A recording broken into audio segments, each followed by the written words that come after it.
सुंदरता का मूल्य। एक अति सुंदर महिला ने विमान में प्रवेश किया और अपनी सीट की तलाश में नजरें घुमाई। उसने देखा कि उसी की सीट एक ऐसे व्यक्ति के बगल में है जिसके दोनों ही हाथ नहीं है। महिला को उस अपाहिज व्यक्ति के पास बैठने में झिझक हुई।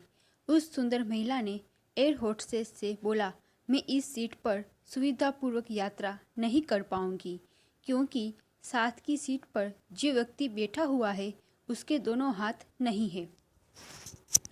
उस सुंदर महिला ने एयर होस्टेस से सीट बदलने हेतु आग्रह किया।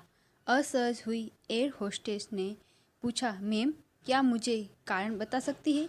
सुंदर महिला ने जवाब दिया, मैं ऐसे लोगों को पसंद नहीं करती।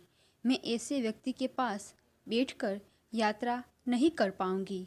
दिखने में पढ़ी लिखी और विनम्र प्रतीत होने वाली महिला की यह बात सुनकर एयर होस्टेस से अचंभित हो गई।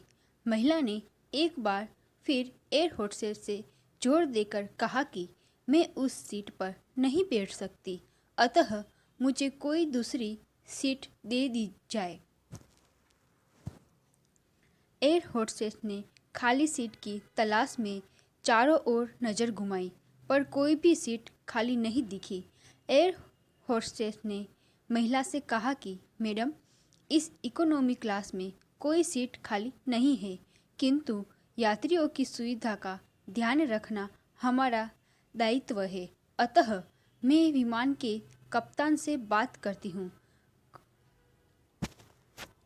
कृपया तब तक थोड़ा धैर्य रखें। ऐसा कहकर होस्टेस कप्तान से बात करने चली गई। कुछ समय बाद लौटने के बाद उसने महिला को बताया, मैडम, आपको जो असुविधा हुई उसके लिए बहुत खेद है। इस पूरे विमान में केवल एक सीट खाली है और वह प्रथम श्रेणी में है। मैंने हमारी टीम से बात की और हमने एक असाधारण निर्णय लिया। एक यात्री को इकोनॉमी क्लास से प्रथम श्रेणी में भेजने का कार्य हमारी कंपनी के इतिहास में पहली बार हो रहा है। सुंदर महिला अत्यंत प्रसन्न हो गई, किंतु इसके पहले कि वह अपनी प्रतिक्रिया व्यक्त करती और एक शब्द भी बोल पाती, एयर होस्टेस उस अपाहिज और दोनों हाथ विहीन व्यक्ति की ओर बढ़ गई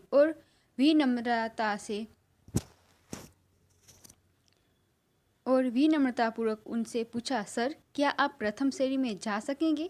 क्योंकि हम नहीं चाहते कि आप एक अशिष्ट यात्री के साथ यात्रा करके परेशान हो। यह बात सुनकर सभी यात्रियों ने ताली बजाकर इस निर्णय का स्वागत किया। वह अति सुंदर दिखने वाली महिला तो अब शर्म से नजर ही नहीं उठा पा रही थी।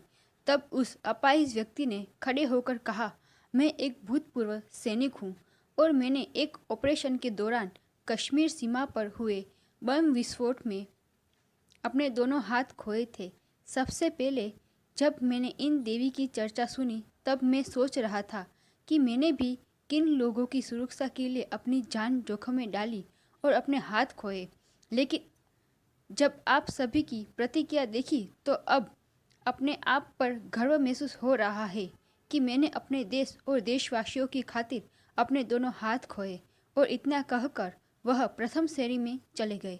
सुंदर महिला पूरी तरह से शर्मिंदा होकर सर झुकाए सीट पर बैठ गई। अगर विचारों में उदारता नहीं है तो ऐसी सुंदरता का कोई मूल्य नहीं है। आशा करती हूँ कि आपको हमारी कहानी पसंद आई होगी। आपको हमारी कहानी पसंद आई हो तो उसे लाइक करें, शेयर करें, सब्सक्राइब करें और कमेंट करना ना भूलें।